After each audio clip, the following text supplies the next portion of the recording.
Hello बच्चों। इसमें दिया गया है L shaped rod whose one end is horizontal and other is vertical is rotating about the vertical axis as shown with angular velocity omega। Clear है? इसको L की जगह यू बोलते तो ज्यादा अच्छा था। चलिए खैर। The sleeve shown in the figure has mass 2m and friction coefficient between rod and sleeve is mu। The minimum angular speed omega which sleeve cannot slip on the rod। Clear है? तो देखो ध्यान से। अब अगर हम इस sleeve का फ्री बॉडी डायग्राम बनाएं तो इस पे नीचे की तरफ में एक फोर्स लग रहा होगा, सबसे पहले तो mg। क्लियर है? अब देखो यहां पे एक नॉर्मल एक्ट होगा जो कि अंदर की तरफ में होगा टुवर्ड द सेंटर, और यही नॉर्मल हम लोगों को सेंट्रीपिटल प्रोवाइड कराएगा। स्लीप की टेंडेंसी डाउनवर्ड स्लिप करने की है तो फ्रिक्शन ऊपर लग रहा होगा, और बोला गया है लिमिटिंग, तो यहां पे हमने एफ एस मैक्सिमम लगा दिया। तो एन इज इक्वल्स टू हम लोग लिखेंगे M into A C. AC की जगह यहां पे हम लोग लिखेंगे R omega square, because omega दिया, अगर वी दिया होता तो हम वी स्क्वायर बाई आर लिखते। अच्छा, आर की जगह एल है, दिख रहा है आपको? ये जिस सर्कल में घूम रहा होगा उसकी रेडियस एल हो गई, तो ये आ गया नॉर्मल रिएक्शन।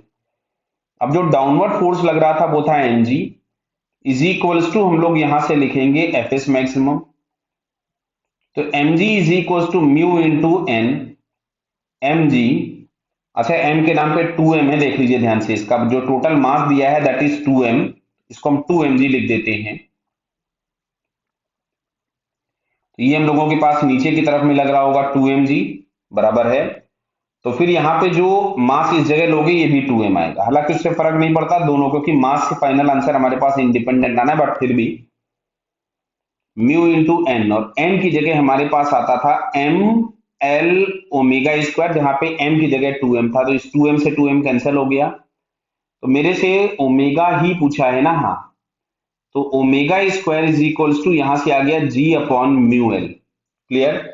तो ओमेगा की जो मिनिमम वैल्यू मिलेगी that is under root of G upon mu L. अब सुनो इधर बात को ध्यान से, ये आंसर तो खैर हमको सॉरी मिल गया, जो कि हम लोगों के पास ये फर्स्ट वाला ऑप्शन हम लोगों को दिख रहा है। क्लियर? अब इस क्वेश्चन को कोई बोलेगा साहब सेंट्रीफ्यूगल से करके दिखाओ, तो सेंट्रीफ्यूगल के लिए तुम्हें उसी रॉड पे जाना पड़ेगा।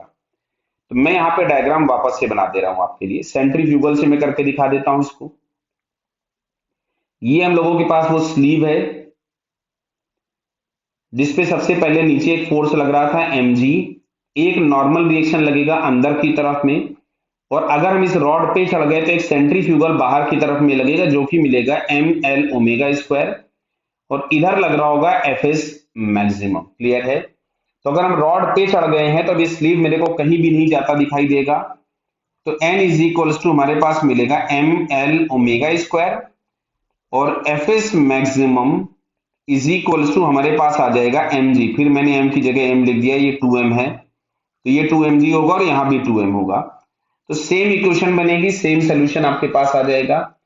तो क्लियर हुआ बेटा? तो इसका आंसर फिर हमारे पास कौन सा करेक्ट आया? First answer. तो चाहे आप ग्राउंड फ्रेम से सॉल्व करो, चाहे आप रोटेटिंग फ्रेम से सॉल्व करो, ग्राउंड फ्रेम से आपको एक सेंट्रीपिटल एक्सेलरेशन मिलेगा, रोटेटिंग फ्रेम से आप लोगों को ये सेंट्रीफ्यूगल फोर्स मिलेगा। क्लियर बेटा? Okay, all the best.